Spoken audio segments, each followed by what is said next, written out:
নফস এবং রুহের মধ্যে পার্থক্য কি? কুল্লু নাফসিন যায়িকাতুল মাউত। নফসের মৃত্যু হয়, রুহের কি হয়, রুহের কি হাল, রুহের মাগফিরাত কেন কামনা করা হয় এবং রুহের মাগফিরাত করা হচ্ছে নফসের কি ব্যাখ্যা, এই দুইটা বিষয় খুবই আমার কাছে খুব চমৎকার লেগেছে। তাফসীরে মাযহারির মধ্যে বিষয়ে আল্লামা কাজী সানাউল্লাহ ফানিফাতি রহমাতুল্লাহ আলাইহি রুহের ব্যাপারে সুন্দর আলোচনা করেছেন। রূহ শব্দটা সম্পর্কে কুরআনুল কারীমের মধ্যে বলা হয়েছে এটা আমরে রাব্বি, আল্লাহ তাআলার একটা আদেশ। তো আমরে রাব্বি হিসেবে আমরা হাদিস থেকে এটার ব্যাখ্যা পাই। নবী করিম সাল্লাল্লাহু আলাইহি ওয়াসাল্লাম বলেন, প্রত্যেকটা মানুষের রূহ হলো তার দেহের সদৃশ। আমি যেরকম আমার রূহটাও ঠিক ওরকম। আমি যেমন দেহধারী মুজাসসিম, আমার রূহটাও দেহধারী। যেমন এটা বুঝবো কিভাবে? আয়নার সামনে যদি আমি দাঁড়াই, আয়না, তখন আমাকে হুবহু দেখা যাবে এবং ওই আয়নার সামনে আমাকে যেটা দেখা যায় পুরোটাই আমি। বা আপনারা যারা এখন আমাকে দেখতেছেন, এটা আলাউদ্দিন জেহাদি, আলাউদ্দিন ভাই, জেহাদি ভাই, যে যেমনি বলেন। কিন্তু আমি যেদিন মারা যাব, আমার ভিতর থেকে রুহুটা চলে যাবে। রুহুটা চলে গেলে তখন আমার এই শরীরটা মাটিতে শুয়ে রাখা হবে, ডেড বডিটা। তখন কিন্তু কেউ বলবে না এটা আলাউদ্দিন জেহাদি, বলবে এটা আলাউদ্দিন জেহাদির লাশ, এটা ওনার লাশ। তাহলে এখন আপনারা বলছেন এটাই আমি, কিন্তু তখন এটা আমি না, আমার লাশ। তো বোঝা যাচ্ছে এটা আমি না, এটার মধ্যে আমি আছে, এটার মধ্যে আমি আছে। তাহলে যেটা আছে এটার ভিতরে, ওটাই হলো অরিজিনাল আমি। আর এটা যেটা দেখছেন এটা হলো খাঁচা। এটাকে নফসের একটা কথায়, একটা ব্যাখ্যায় বলা হয় এটা নফস, এই বডিটা। আর যেটা দেখা যায় না, ছোঁয়া যায় না, আয়নার মধ্যে দেখা যায় না, আপনারাও দেখেন না, বা মারা যাওয়ার পরেও দেখা যায় না, চলে যায়, এই বডিটা যেটা চলে গেলে নিস্তেজ, পাওয়ারলেস হয়ে যায়, ওই জিনিসটাকে বলা হয় রূহ। একটা পাওয়ার, একটা শক্তি। এই শক্তি বা পাওয়ার বা রূহ, ওই জিনিসটা হলো মানুষের মূল পরিচয়। কবর, মানুষ যখন মারা যায়, আজরাইল আলাইহিস সালাম আসে, অনেকগুলি হাদিস থেকে প্রমাণিত, এসে তার রূহটা বের করে আরেকজন ফেরেশতার হাতে এটা হ্যান্ড ওভার করে। আজরাইলের দায়িত্ব হলো রূহ বের করে ওই ফেরেশতার হাতে হ্যান্ড ওভার করা। ওই ফেরেশতার দায়িত্ব হলো রূহটা ওই সওয়াল জবাবের আগ পর্যন্ত তার কাছে সংরক্ষণ করা।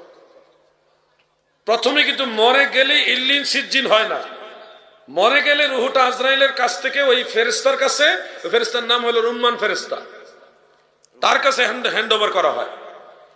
যখন মানুষ এই লাশটার গোসল দেয়, জানাজা পড়ে, দাফন করে ইত্যাদি, এই সবগুলি দৃশ্য ওই রুহু ফেরেশতার হাত থেকে দেখে।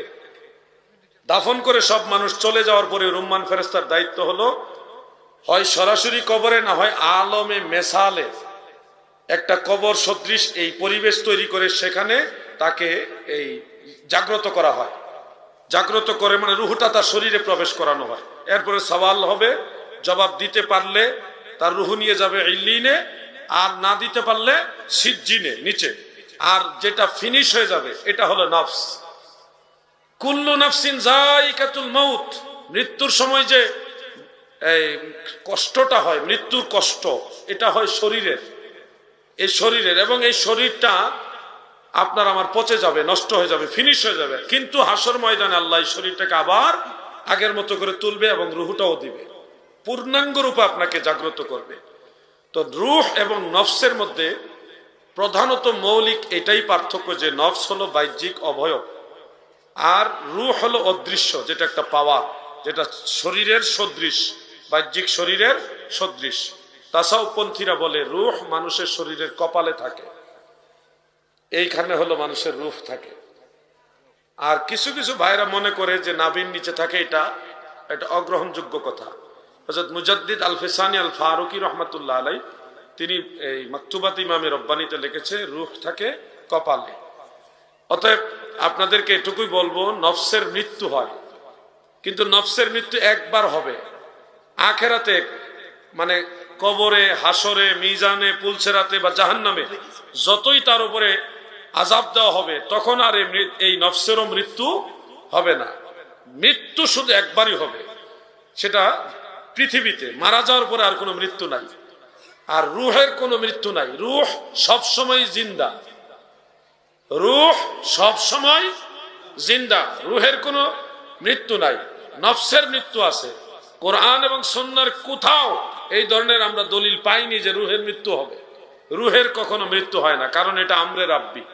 এটা আমরে রাব্বি, এমন একটা মাখলুক আল্লাহ তাআলা আদেশে সৃষ্ট, যেটা আপনি চাইলে এই শরীর নিয়ে উড়াল দিতে পারবেন না, এই নফস নিয়ে, আপনার এই সত্তা নিয়ে উড়াল দিতে পারবেন না। কিন্তু রূহ এটা নূরের। জেসেমটা হলো নুতফা থেকে, মাটি না, নুতফা থেকে একটা মানুষের পূর্ণাঙ্গ রূপ, যেটার মধ্যে মূল বিষয়টা হলো নুতফা, বা আপনাদের ভাষায় যেটা আমি নিলাম যে একটা পার্থিব সত্তা। এই নাফস নিয়ে, শরীর নিয়ে উড়াল দিতে পারবেন না। কিন্তু রূহ সে নূর। রূহ কিন্তু মাটিও না, আগুনও না, নুতফাও না। রূহ কিন্তু নূর। সমস্ত মানুষের রূহ হলো নূর। ওই নূর থাকার কারণে আপনার শরীর তাজা, জিন্দা। নূর যেদিন থাকবে না, সেদিন আপনার শরীর শেষ, পাওয়ারলেস, নিস্তেজ, এটা ডেথ হয়ে যাবে। তো এই জন্যে রূহ হলো নূর। ওই রূহ দিয়ে আপনি চাইলে উড়াল দিতে পারবেন। রুহানি হালতে ইন্না আরওয়াহাল মুমিনিনা মুরসালাতুন তাযহাবু হাইসু শাআত। রুহানি হালতে ইল্লিন থেকে অনেক মানুষ পৃথিবীতে সায়ের করতে পারে, ভ্রমণ করতে পারে, বিচরণ করতে পারে, কিন্তু নফস বিচরণ করতে পারে না।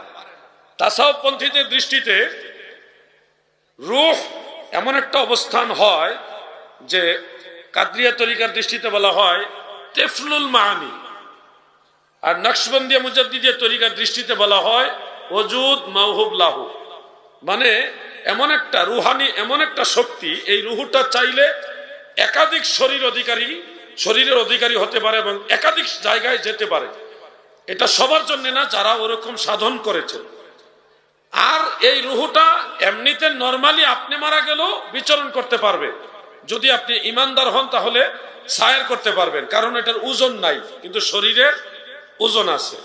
এই হলো নফস এবং রুহের মৌলিক কিছু বিষয়, যেগুলি থেকে আমরা পার্থক্য বুঝি। রুহ আর নফস এক জিনিস না। আল্লাহ আমাদের বোঝার তৌফিক দেন, আমিন।